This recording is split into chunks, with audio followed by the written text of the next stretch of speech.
ابھی پچھلے دنوں اختر بھائی یہ جو ہمارے کچھ فضائل ہم نے پڑھے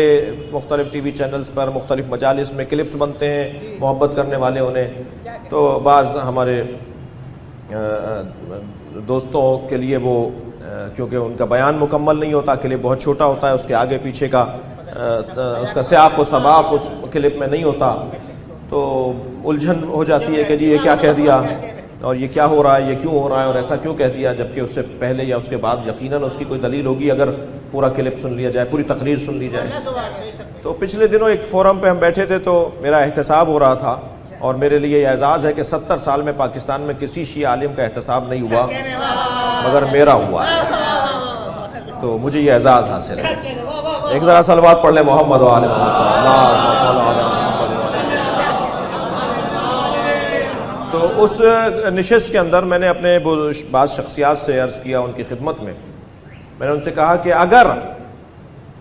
ہم برادران اہل سنت سے خوف زدہ ہو کر اپنے عقائد کو بیان نہیں کریں گے یہ سوچ کر کہ وہ اس سے یہ نتیجہ نکالیں گے، وہ اس سے ہمیں کفر کی نسبت دیں گے، وہ ہمارے اس عقیدے سے ہمیں شرک کی نسبت دیں گے، وہ ہمارے اس عقیدے سے ہمیں کافر کہہ دیں گے، فلاں بات نہیں کرو، وہ کہیں گے کافر ہیں یہ جو ہمارے برادران کی طرف سے بعض چیزوں پر ہمارے لیے کہ یا عالم، بہت ہی سادہ بات کو بھی وہ کہتے ہیں یہ کفر ہے، ہم مثلا مولا علی سے مدد مانگتے ہیں وہ اس کو بھی کہتے ہیں کفر ہے۔ تو میں نے وہاں دو باتیں کی، ایک بات تو یہ کی کہ آپ کون کون سے عقائد سے ہاتھ اٹھائیں گے اس خوف سے، آپ سیدھا سیدھا ان کی مراد تو جب پوری ہوگی جب آپ تشیع سے ہاتھ اٹھائیں گے، لڈو بانٹیں گے، وہ گلاب جامن کھلائیں گے دنیا کو کہ انہوں نے شیعت سے ہاتھ اٹھا لیا، تو ہم کون کون سے عقیدے سے اپنے ہاتھ اٹھائیں۔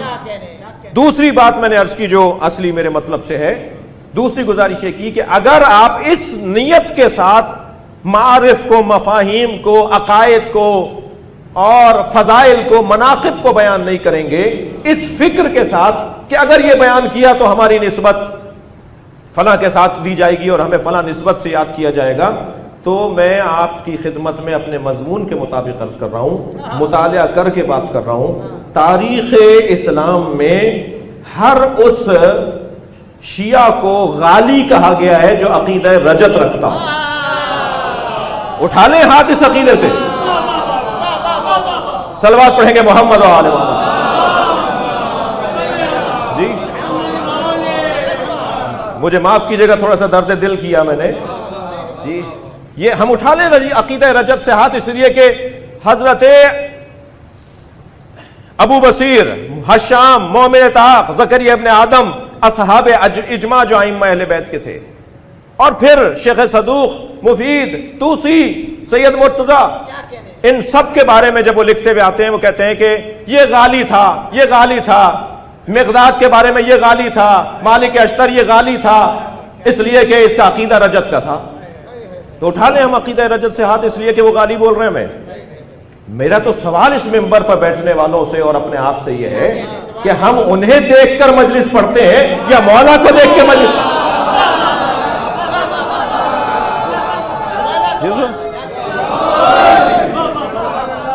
ہاں یہ میرا قصور ہے کہ میں اپنے عقیدے کو اگر اپنے مخالف کے سامنے بیان کرنے میں ناکام ہوں تو مجھے پھر اپنی کامیابی کے لیے اہتمام بڑھانا ہوگا، انتظام بڑھانا ہوگا۔ مگر یہ کیا بات ہوئی کہ ویڈیو بن رہی ہے اور صاحب کلپس بنیں گے اور یہ بات عام ہوگی تو وہ ہمیں کہیں گے یہ عقیدہ رکھتے ہیں لہذا کافر ہیں، ہم پر FIR کٹوائیں گے۔ آپ تو ان باتوں سے میرے سینے میں بہت ساری آگ لگی ہوئی، بہت سی آگ لگی ہوئی ہے۔ یہ کہاں سے، کس نے کہا ہے کہ جب ہم پہ دباؤ آیا تو ہم نے مجلس بند کر دی؟ یہ دنیا میں کب ہوا کہ علاقے کے 20 آدمی جمع ہوئے، انہوں نے کہا اس علاقے میں، اس گلی میں، اس گھر میں مجلس نہیں ہونے دیں گے، تو ہم نے کہا ٹھیک ہے جی ہم نہیں کر رہے؟ یا کراچی اور اندرون سندھ اور پاکستان کے کسی بھی شہر کے اندر انتظامیہ نے آ کے کہا کہ ہم مجلس نہیں ہونے دیں گے، تو ہم نے کہا جی ٹھیک ہے نہیں ہونے، ہم نہیں کر رہے؟ یا آپ نے کہا جی جلوس نہیں نکلنے دیں گے، ہم نے کہا جی جلوس نہیں نکل رہے، ٹھیک ہے آپ نہیں راضی ہیں تو ہم نہیں نکال رہے۔ کب ہوا یہ؟ خاص طور پر پاکستان کی تاریخ میں کب ہوا؟ 70 سال سے زیادہ کی پاکستان کی تاریخ ہے، کب ہوا پاکستان میں؟ ہم نے اپنی جانوں کے نذرانے دیے، ہم نے اپنا مال لٹا دیا، کرفیو لگا مگر عزاداروں کے لیے نہیں لگا، ہم نے کہا ہم جلوس نکالیں گے۔ لہٰذا پھر گزارش کروں گا کہ یہ بات کرنا، اب ہم فلاں عقیدہ بیان ہوگا تو وہ ہمیں کافر کہہ دیں گے، وہ مشرک کہہ دیں گے، وہ ہے کون جو ہمیں کچھ عنوان دیں؟ یہ تو ہمارا ان پہ کرم ہے جو ہم کوئی عنوان نہیں دیتے۔ عنوان دینے کا حق ہمیں ہے،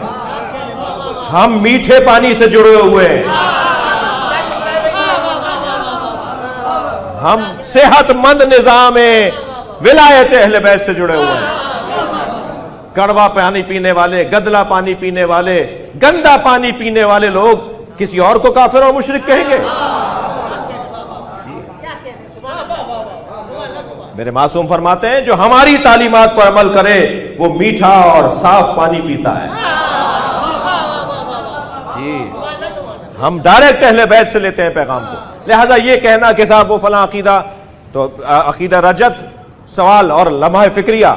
کہ اگر اس خوف سے رہیں گے تو عقیدہ رجت سے بھی ہاتھ اٹھائیے، اس لیے کہ عقیدہ رجت رکھنے والے کو یہ سارا قبیلہ غالی کہتا ہے، جبکہ ہم غالی نہیں ہیں۔ عقیدہ رجت قدرت پروردگار کا جلوہ ہے، قدرت الہی کا جلوہ ہے۔ میں عرض کر رہا ہوں آپ کی خدمت میں